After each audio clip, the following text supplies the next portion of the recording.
Like, look, you see what I'm talking about? You can see all three of them in one shot, and there's very minimal amounts of cuts. There might be like 12 cuts, and no meaningless zoom-ins on the lightsabers. Like when the lightsabers clash, you see their every full body movement. In the new lightsaber fights, they'll like zoom into the lightsabers or zoom in on their feet for some reason. Like when in these, you usually just see their full body. Like it because Ray Park was such a good swordsman that they all trained together, so they didn't have to cover it up with CGI, you know. They just let them fight, and it was this good, you know.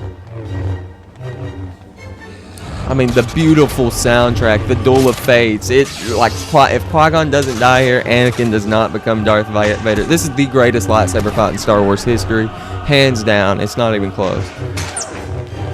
Look at this, all full body shots. I'll pull up a new Star Wars lightsaber fight after this one and show you what I'm talking about. Like the minimal cuts, it's all full body shots. Like you might get a cut right here, but that cut has purpose. It's to show the anger in Darth Maul. He's a Sith Lord. To see the anger in Darth Maul's face right here, you know. And then you see the calmness in Jedi Master. Hold on.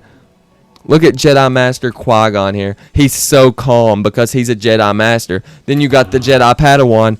He's angry and anxious because he's a young Padawan. All these cuts have purpose. You know, they're not just meaningless shots to cover up bad lightsaber fighting because they were fighting good. All these cuts had a purpose. You know, like it's beautiful. It's beautifully done.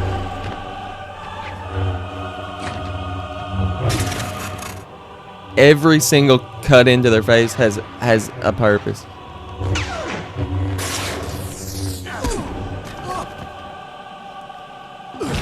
It is natural to feel dreadful of the unknown. There are times when the unknown is like I never know where is this power. Jedi Master versus Sith Lord.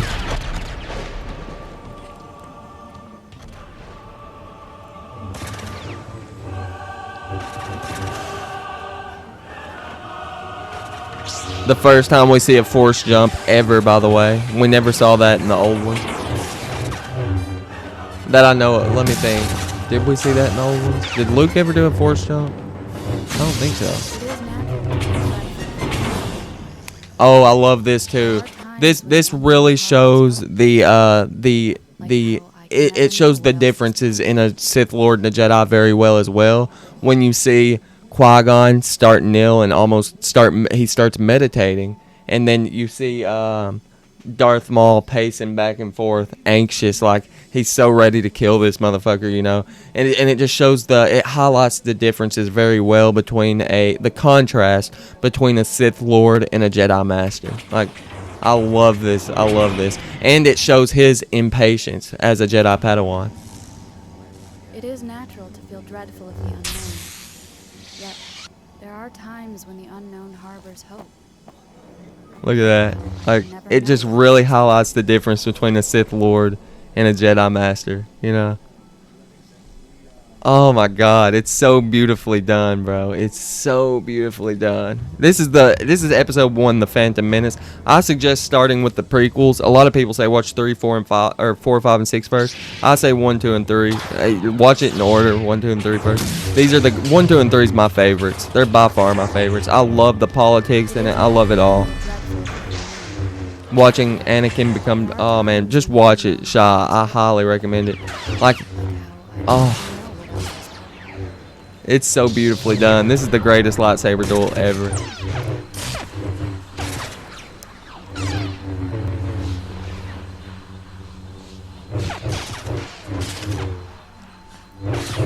Boom.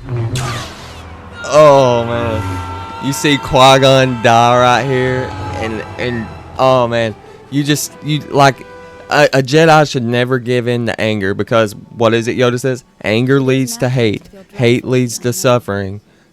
Fear leads to anger. Anger leads to hate. Hate leads to suffering. And suffering leads to the dark side of the Force. So, like, to see him give in as a Jedi Padawan, to see Obi-Wan Kenobi, the great Obi-Wan Kenobi that we know from episode 4, 5, and 6, that, like, Ben Kenobi from episode 6, give in to anger for this split second, and the way this lightsaber fight goes from here on out literally gives me cold chills. Seeing him give into his anger and use that, oh my god, dude, it's so beautifully done. Watch this shit. Like how I can never know what else this. Oh wait, we gotta see Obi-Wan. Here's the rest of it. Alright, so Qui-Gon just got killed. Watch this shit. Look at him. Look, you see how he was bouncing like that? A Jedi should not be antsy like that. A Jedi should always remain calm. Yet look how Obi-Wan's so mad and ready to go right here. Watch this. Remember, Ray Park is a professional professional swordsman. So like Ewan McGregor, the guy that plays Obi-Wan, trained really hard to be able to keep up with him right here. Look at this. Damn, dude. Yo, these lightsaber fights were lit back then, bro. They were so lit.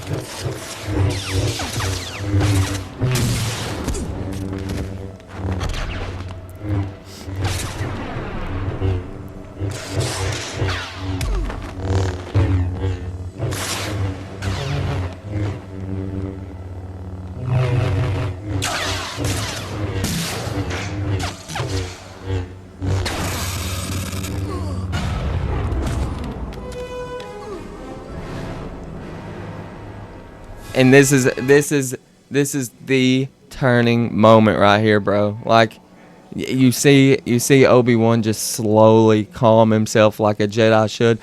To me, this is the part where Obi-Wan Kenobi went from apprentice or Jedi Knight, from apprentice to Jedi Knight. Like at the very least, this is the moment where he went to apprentice to Jedi Knight. When he just learned that, okay, I shouldn't be so impatient. And like, this is just so beautifully done. This moment right here is where he went from apprentice to Knight. And then the epic soundtrack music.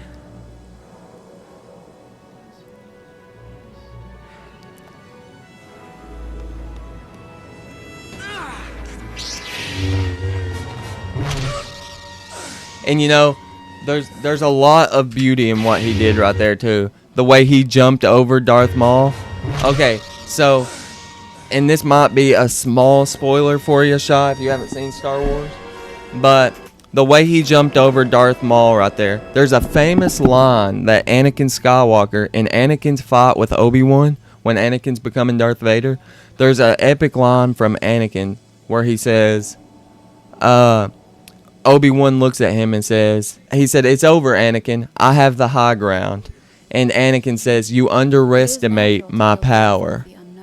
And Anakin is referring to when Obi-Wan jumped. Anakin became, because Anakin was a small child when this happened, and he was obsessed with this fight. He was obsessed with this fight because he wasn't there for it, and he wanted to learn from what Obi-Wan did. He knew how Obi-Wan beat Darth Maul by jumping over him and killing him. So Anakin as Darth Vader wanted to use that same move, jump over Obi-Wan and do a flip and cut Obi-Wan in half.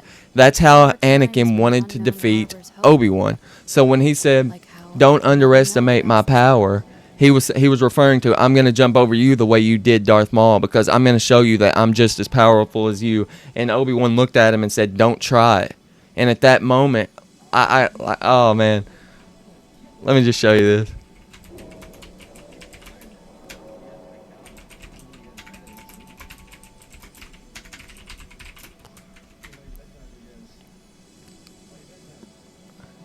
Right here. Right here. This is what he was referring to. That this is 2 episodes later, and I won't show you exactly what happens, but this is what I'm referring to. He gets the high ground. This is the end of the fight, by the way. This is the end of the fight.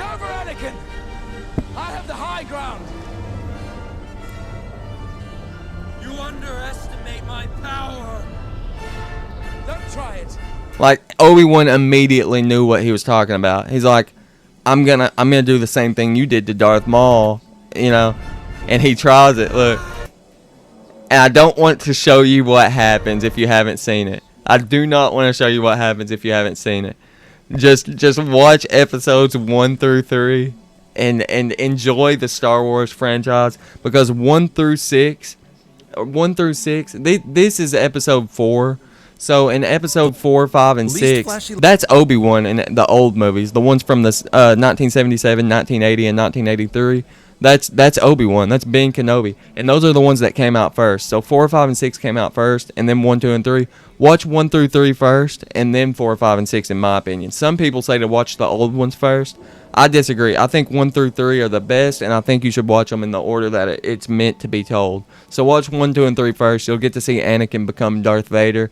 And if you're not familiar, that's Darth Vader. I think everyone knows who Darth Vader is. And that